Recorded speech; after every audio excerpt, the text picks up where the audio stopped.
آج تھوڑا سا بس آدھا گھنٹہ کوشش کریں گے اس کے اندر اندر بیان ختم کر دیں.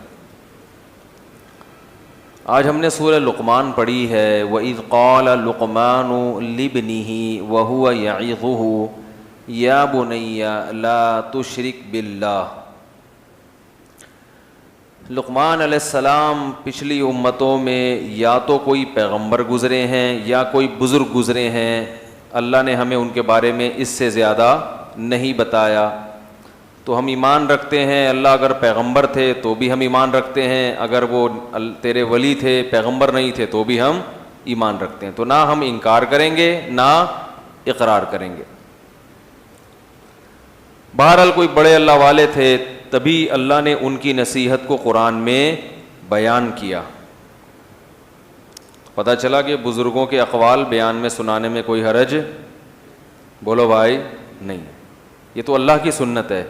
اچھی بات کہیں سے بھی ملے تو لے لینی چاہیے, چاہے وہ بزرگوں کی کیوں نہ ہو. لوگ کہتے نہیں حدیث میں بزرگوں کی باتیں کرتے ہیں, بزرگوں کی وہ باتیں اگر صحیح ہیں تو کرنے میں کوئی حرج نہیں ہے. بات اگر غلط ہے تو وہ کسی صورت میں جائز نہیں ہے اس کو کرنا. تو اللہ نے قرآن میں فرمایا وَإِذْ قَالَ لُقْمَانُ لِابْنِهِ, اس وقت کو یاد کرو جب لقمان نے اپنے بیٹے سے کہا. اب دیکھو ایک ٹیکنیکل پوائنٹ کی بات, حضرت لقمان نے اپنے بیٹے کو جو نصیحت کی تو اللہ یوں بھی تو کہہ سکتے تھے کہ تم اپنے بچوں کو یہ نصیحت کیا کرو. حضرت لقمان کا تذکرہ کرنے کی کیا ضرورت تھی بھائی, ہے بھائی حضرت لقمان نے اپنے بیٹے کو یہ نصیحت کی.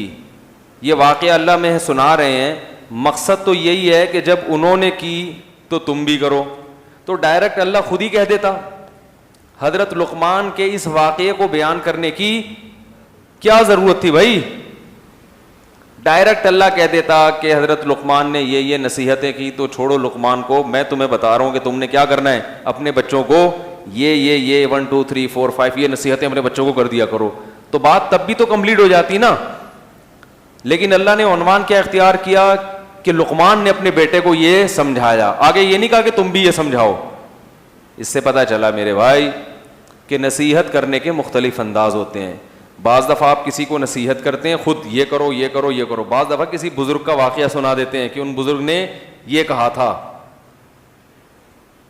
تو اس واقعے کے ضمن میں نصیحت ہو جاتی ہے. اس سے پتہ چلتا ہے کہ بھائی بزرگ لوگ جب یہ کام کر کے گئے ہیں تو ہمیں بھی یہ کام کرنا چاہیے, کیونکہ یہ کام اچھے لوگوں کی سنت ہے. تو بزرگوں کے واقعات سے جس انداز سے نصیحت حاصل ہوتی ہے وہ براہ راست نصیحت کرنے سے ویسی نصیحت نہیں ہوتی. اس سے اور بزرگوں کے واقعات سنانے کی تاکید ثابت ہو جاتی ہے. سمجھ رہے ہو, کیونکہ آج کل جو لوگ یوٹیوب پہ بیٹھے ہوئے ہیں وہ آپ کو بزرگ لیس بنانے میں لگے ہوئے ہیں. لیبل قرآن و حدیث کا استعمال کیا جا رہا ہے اور شو یہ کیا جا رہا ہے کہ قرآن و حدیث صرف ہم نے سمجھا, پوری 1400 سالہ تاریخ میں کوئی بزرگ گزرا ہی نہیں سوائے 4 5 6 کے جو جن کے وہ نام لیتے ہیں.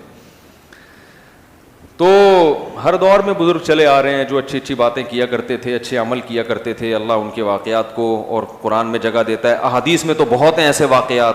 اور پھر ہمارے بزرگوں نے, اسلاف نے, محدثین نے, مفسرین نے اور بہت سے ایسے واقعات اپنی کتابوں میں نقل کیے ہیں. اہل اللہ کے سیرت کتابیں لکھی جاتی ہے نا, جیسے نبی کی سیرت پہ, صحابہ کی سیرت پہ بھی لکھی گئیں, تابعین کی سیرت پہ بھی, تو بزرگوں کی سیرت پہ بھی کتابیں لکھی گئی ہیں. وہ اس لیے نہیں لکھی گئیں کہ ان کو آپ شیلف میں بند کر کے رکھ دیں, وہ اس لیے کہ ان کتابوں کو پڑھ کے لوگوں کے سامنے ان واقعات کو نقل کیا جائے.